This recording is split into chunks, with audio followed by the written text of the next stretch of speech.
Grüß Gott. Fast täglich werden von den Medien irgendwelche Weltuntergangsszenarien publiziert und damit Ängste bei vielen Menschen geschürt. Man macht Prognosen oder Vermutungen, was alles das Ende der Welt bewirken könnte. Es ist wie ein Jahrmarktsgeschrei, mit dem die Urheber möglichst viel Aufmerksamkeit für sich gewinnen wollen. Auch die Politik trägt dazu bei, solche zu schüren, wenn wieder Kriege geführt werden, die dann vielen Menschen Leid, Elend und Tod bringen. Und zu guter Letzt drohen uns auch noch eifrige Prediger und möchtegern Propheten mit einem jüngsten Gericht und einem kommenden Weltuntergang. Und so entsteht bei vielen Menschen ein Weltbild voller Ängste, das sie schier verzweifeln lässt. Aber die Erde wurde ja nicht geschaffen, um sie untergehen zu lassen, sondern sie hat als Schulungs- und Entwicklungsort einen Zweck zu erfüllen. Die irdische Welt ist, das zeigt die Jenseitsforschung, nicht das Zentrum der Schöpfung, sondern nur ein kleiner Teil davon. Und jeder Mensch kam in seinem Ursprung als Geistwesen in der geistigen Welt zum Leben. So sind wir alle Bürger zweier Welten. Einerseits der irdischen, aber auch der geistigen, feinstofflichen Welt. Aber nun stellt sich die Frage, warum leben wir denn überhaupt auf dieser materiellen Welt? An einem Ort, wo nichts Bestand hat, wo es nebst vielen schönen Dingen auch viel Leid und Elend gibt und wo viele Menschen sich in ihrer Machtgier bemühen, diese Welt nicht zu einem Paradies, sondern zu einer Hölle zu machen.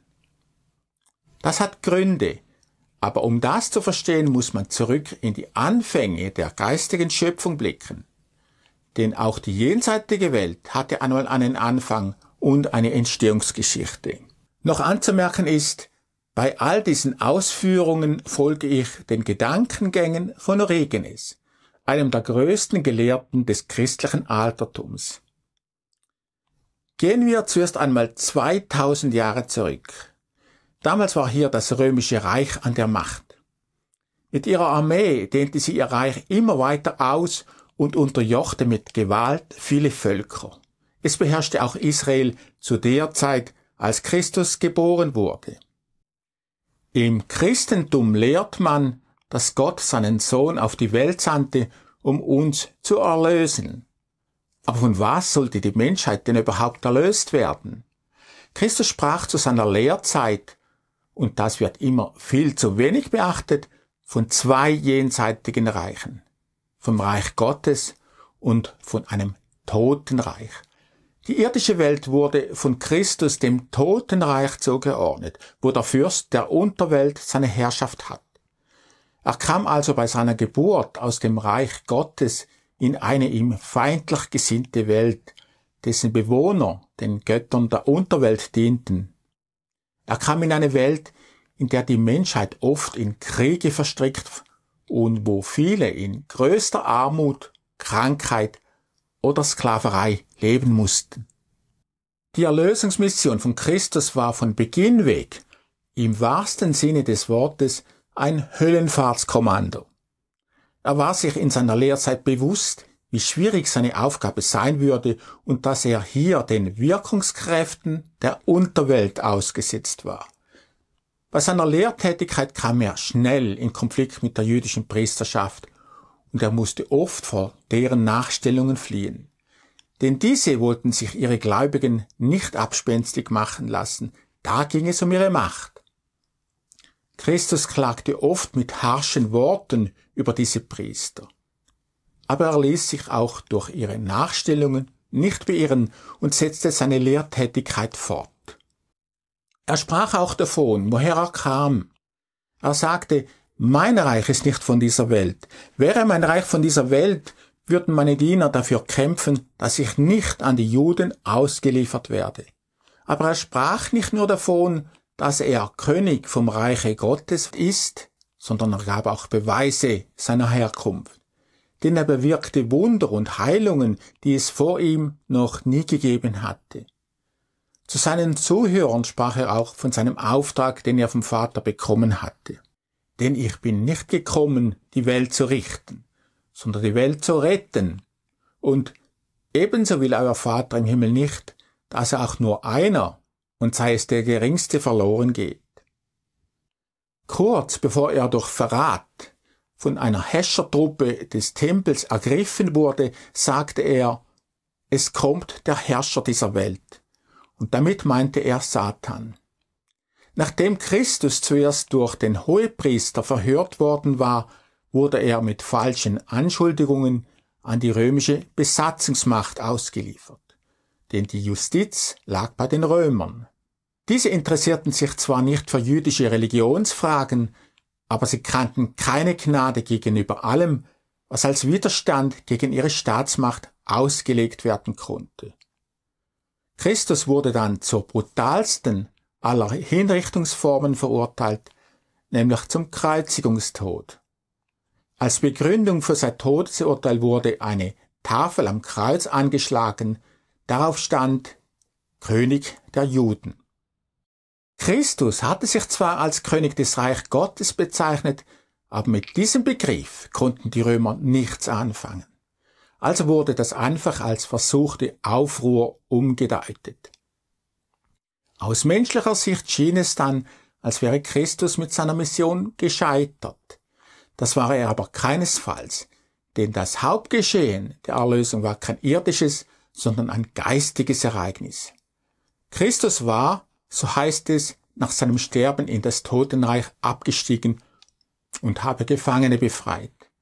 Bei seinem Abstieg in das Totenreich ging Christus aber nicht alleine, sondern er wurde von jenen Dienern aus dem Reich Gottes begleitet, von denen er ja gesagt hatte, dass sie für ihn kämpfen würden. Dort wurde der Fürst des Totenreiches, also Luzifer, in einem Kampf besiegt. Durch diesen Sieg wurden neue Gesetzmäßigkeiten in Kraft gesetzt, die die bisherigen Rechte von Luzifer einschränkten. Künftig sollten alle, die bisher seinem Herrschaftsbereich unterstanden, aus eigenem Willen wieder in das Reich Gottes zurückkehren dürfen. Vorher war das nicht möglich gewesen. Aber warum gab es denn überhaupt ein Totenreich und einen Widersacher, der sogar solche Rechte über Geistwesen und die Menschen hatte? Um das zu verstehen, müssen wir in eine Zeit zurück, wo es die Erde noch gar nicht gab, nämlich in die Anfänge der geistigen Schöpfung. Christus sprach von sich selbst mit den Worten, ich bin der Anfang und das Ende. Das heißt, dass er die erste und einzige direkte Schöpfung aus Gott war. Durch ihn entwickelte sich dann die weitere Schöpfung. Es kamen dann weitere Wesenheiten zum Leben, unter den ersten auch jene, die aus den Schriften noch namentlich bekannt sind, wie Luzifer, Raphael, Gabriel und Michael. Im Laufe von großen Zeiträumen kam es zu einer Schöpfung, die in ihrer Größe unsere Vorstellungskraft übersteigt. Die ersten bekamen die Führungsaufgaben und ihnen unterstanden im Laufe der weiteren Entwicklung große Völkerschaften. Wie aber soll man sich eine geistige Schöpfung vorstellen? Im Grundsatz ist die Natur auf unserer Welt nichts anderes als ein materiell verdichtetes Abbild dieser feinstofflichen Schöpfung. Auch die Gesellschaftsstruktur in der geistigen Welt ist mit der unseren vergleichbar, oder anders formuliert, wir Menschen haben diese aus der geistigen Welt übernommen. So ist man auch da, Mann oder Frau, auch da hat man Kinder, hat sein Wirkungsfeld und kann seine Kreativität und Schöpfungskraft entfalten. So ist die Jenseitswelt die wahre Realität und unsere materielle Welt nur ein Schatten davon. In der Schöpfung hatte Gott etwas für sich vorbehalten. Das Leben oder der Lebensfunke konnte nur durch ihn gegeben werden. Mit dem Leben gab er seinen Geschöpfen auch den freien Willen, aber auch Gesetze, die einzuhalten sind. Und weil alles, was neu zum Leben gelangt, nicht schon von Beginn weg vollkommen ist, musste sich die Persönlichkeit eines jeden zuerst auch entwickeln. Ein freier Wille trägt immer auch das Potenzial von Konflikten in sich. Das heißt, man kann sich für oder gegen eine Person entscheiden. Man kann diesem oder jenem folgen. Wenn man die irdische Politik beobachtet, dann neigen Menschen oft dazu, charismatischen Lügnern und ihren falschen Versprechungen mehr zu folgen, als jenen, die die Wahrheit sprechen. Und genau das geschah eben auch in jener fernen Vergangenheit, in der jenseitigen Welt. Eines der ersten und damit mächtigsten Geistwesen, nämlich Luzifer, wollte seinen Machtanspruch auf Kosten des ersten ausdehnen und brachte einen großen Teil der Bewohner der geistigen Schöpfung für seine Pläne hinter sich. Christus bezeichnete Luzifer einmal als den Vater der Lüge. So heißt es auch in der Bibel, es entstand ein Krieg im Himmel. So etwas hätte ohne den freien Willen nie geschehen können. Das Endresultat war, dass Luzifer mit seiner Anhängerschaft das Reich Gottes verlassen musste. Ihnen wurde ein neuer Wohnort zugewiesen. Der Rückweg in die geistige Heimat war danach allen gefallenen Geistern verschlossen und sie wurden der Herrschaft von Luzifer unterstellt. Dieser hatte zwar nun sein eigenes Königreich, aber nicht da, wo er es geplant hatte. Dieses war jetzt von dem Leben schenkenden Schöpfer getrennt, darum wurde es als das Totenreich bezeichnet. Von einem harmonischen Zusammenleben konnte in der Folge keine Rede mehr sein. Gott aber erbarmte sich dann seiner gefallenen Geschöpfe und es wurden Wege für eine Rückkehr gesucht. Letztendlich wurde ein schwerer, dafür aber sicherer Weg gewählt und dieser führt über diese irdische Welt. So gesehen sind alle Menschen auf dem Rückweg vom Totenreich in ihre geistige Heimat, in das Reich Gottes. Kehren wir wieder in die Gegenwart zurück. Wir leben auf dieser Welt, also an einem Schulungsort, wo wir unsere wahre Gesinnung beweisen können. Wir stehen hier aber im Einflussbereich von beiden geistigen Reichen. Einerseits von Geistwesen, die im Auftrag von Christus bei uns wirken, aber auch von Geistwesen, die noch dem Totenreich unterstehen.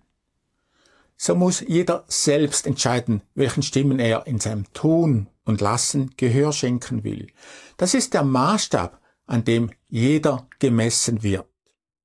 Aber heute glauben sehr viele nicht mehr an Geistwesen und eine jenseitige Welt. Sie glauben an die Wissenschaft. Aber auch die Wissenschaft täuscht uns Wissen vor, das sie oft nicht hat. So will sie uns die Entstehung der Welt erklären, obwohl sie selbst nicht in der Lage ist, auch nur die geringste Form von Leben zu schaffen. So lehrt sie, die Welt sei durch Zufall entstanden. Aber eine Natur mit so hoher Komplexität, so hoher Ordnung und Schönheit als Produkt des Zufalls zu deklarieren, ist eine Art von intellektueller Falschmünzerei. Aber wenn man nicht an Gott glauben will, dann bleibt ja nur der Zufall als kreative Kraft übrig.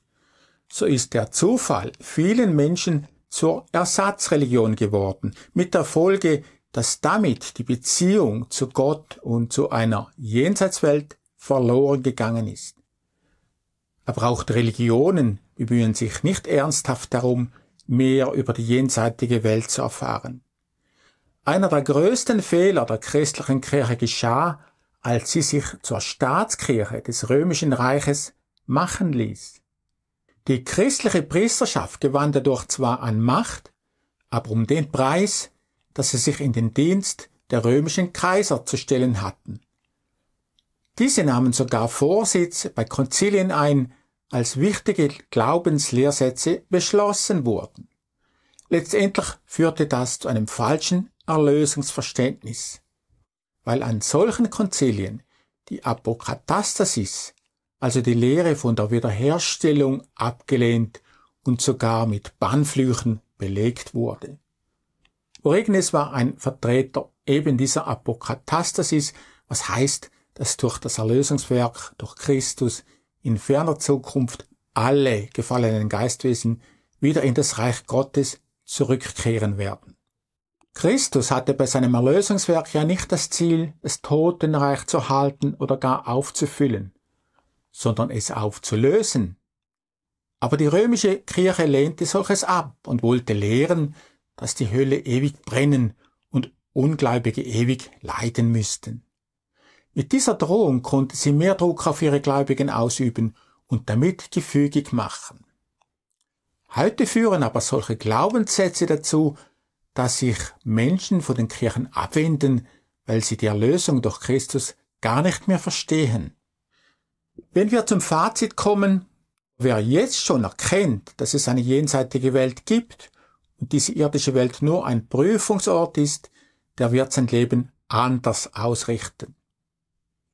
Wer ein gewisses Alter erreicht hat, der staunt manchmal, wie schnell seine Lebensjahre vergangen sind. Aber wenn wir wissen, dass es ein Jenseits gibt, so können wir trotzdem zuversichtlich in die Zukunft blicken, weil wir wissen, dass noch eine ganze Ewigkeit auf uns wartet. Mitnehmen in die jenseitige Welt können wir nur uns selbst, nur unseren Geist. Denn die Welt gibt nichts her, was es da an materiellen Gütern gibt.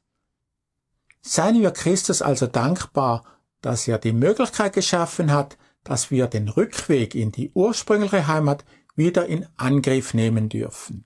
Aber auf den Weg muss sich jeder selbst machen.